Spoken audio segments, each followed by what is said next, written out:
चलिए इस वीडियो से शुरू करते हैं डार्ट प्रोग्रामिंग को। तो डार्ट प्रोग्रामिंग को शुरू करने के पीछे जो मुख्य कारण है वो है फ्लटर फ्रेमवर्क को सीखना। फ्लटर फ्रेमवर्क जो होता है उससे हम क्रॉस प्लेटफॉर्म एप्लीकेशन डेवलप कर सकते हैं। क्रॉस प्लेटफॉर्म का मतलब हुआ कि हम वेब एप्लीकेशन बना सकते हैं, मोबाइल एप्लीकेशन बना सकते हैं, डेस्कटॉप एप्लीकेशन बना सकते हैं। इससे क्रॉस प्लेटफॉर्म का मतलब होता है कि हम लोग एक बार कोड लिखते हैं तो वो जितने भी प्लेटफार्म होते हैं उन पे रन कर जाता है। हमको बार बार अलग से किसी प्लेटफार्म के लिए अलग से कोड लिखना नहीं पड़ेगा। तो इसीलिए हम लोग फ्लटर को स्टडी करेंगे।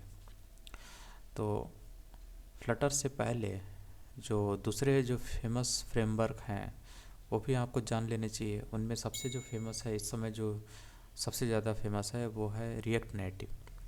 तो रिएक्ट नेटिव जो है वो फेसबुक की तरफ से डेवलप किया गया है। ये भी क्रॉस प्लेटफार्म होता है, मतलब एक बार आपने कोड लिखा एक एप्लीकेशन को तो वो एप्लीकेशन आपका सभी प्लेटफार्म पे रन कर जाएगा। और जो फ्लटर फ्रेमवर्क है ये गूगल ने डेवलप किया है। तो दोनों अपने एरिया में सबसे नंबर 1 है। तो हम लोग को इन दोनों फ्रेमवर्क को जानना चाहिए, और किसी एक को आप जानना चाहते हो वो भी सफिशिएंट है। लेकिन अगर बहुत ज़्यादा इम्प्रूव करना है तो हमें इन दोनों को पढ़ना पड़ेगा। और चूँकि जो रिएक्ट नेटिव है उसके पीछे जावा स्क्रिप्ट आ जाती है, और जावा स्क्रिप्ट का हम लोग का लेक्चर चल रहा है। तो उससे हम लोग जावा स्क्रिप्ट को जब फिनिश करेंगे उसके आगे हम लोग रिएक्ट पढ़ने के बाद हम लोग रिएक्ट नेटिव की तरफ बढ़ेंगे, क्योंकि सब एक दूसरे से एसोसिएटेड है और हेल्प करती है आपको रिएक्ट नेटिव पढ़ने में। तो रिएक्ट नेटिव से भी क्रॉस प्लेटफॉर्म जो एप्लीकेशन होते हैं वो डेवलप होते हैं। वो ज़्यादा फेमस है फ्लटर की अपेक्षा। तो फ्लटर उसको टक्कर दे रहा है इस समय, क्योंकि ये गूगल के द्वारा सपोर्टेड है और जो रिएक्ट नेटिव है वो फेसबुक के द्वारा है।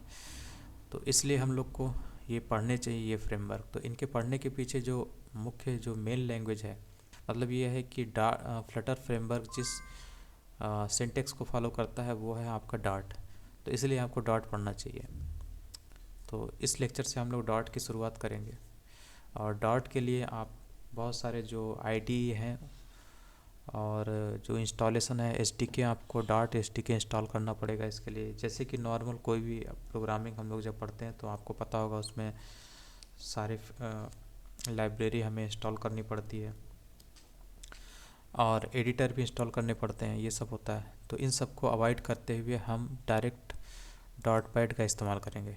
तो डॉट पैड से इससे क्या है, अगर कोई मोबाइल पे भी अपना एप्लीकेशन चला रहा है, मोबाइल पे अगर इस वेबसाइट को ओपन कर रहा है तो यहाँ से वो कोड मोबाइल पे भी लिख सकता है और इसको स्टडी कर सकता है। इसीलिए हम लोग इसी डॉट पैड पे इस प्रोग्रामिंग को पढ़ेंगे, सीखेंगे इसको। और आपको बता दिया इसको पढ़ने का मुख्य कारण है फ्लटर एप्लीकेशन जो फ्रेमवर्क है उसकी ओर बढ़ना। ठीक, तो डायरेक्ट फ्लटर फ्रेमवर्क की तरफ बढ़ेंगे तो थोड़ा सा प्रॉब्लम क्रिएट करेगा, समझ में नहीं आएगा। इसलिए डार्ट प्रोग्रामिंग को पढ़ना ज़रूरी है। इसके लिए बहुत लोगों के पास कंप्यूटर होता नहीं है, मोबाइल होता है, तो मोबाइल से वो ज़्यादातर सीखते हैं। तो उनके लिए मोबाइल पे जब ये अपना ये वेब पेज खोल सकते हैं, यहाँ पर ओपन कर सकते हैं डॉट पैड डॉट DAV वाला, और इस पर अपना प्रोग्राम भी कर सकते हैं। और नहीं तो दूसरा जो तरीका है कि वो अपने सिस्टम पे करना चाहते हैं तो उस पर भी कर सकते हैं, लेकिन ये ऑनलाइन होता है। इससे आपको अपने अपने कंप्यूटर को या फिर मोबाइल को इंटरनेट से कनेक्ट रखना पड़ेगा, तभी ये आपको दिखाई देगा कि ये ऑनलाइन एडिटर है। तो हम लोग इसी पे पढ़ेंगे। और इसके इसके बाद जो दूसरे साइड में हम लोगों का जावा स्क्रिप्ट जो चल रहा है उसके ज़रिए हम लोग रिएक्ट नेटिव की तरफ भी बढ़ेंगे। तो उधर तो जावा स्क्रिप्ट चल रहा है, धीरे धीरे सीरीज चल रही है, तो उसको कंप्लीट करने के बाद उस जो फ्रेमवर्क है उसकी ओर भी हम लोग बढ़ेंगे रिएक्ट नेटिव की तरफ। तो आज से हम लोग डार्ट प्रोग्रामिंग शुरू करेंगे।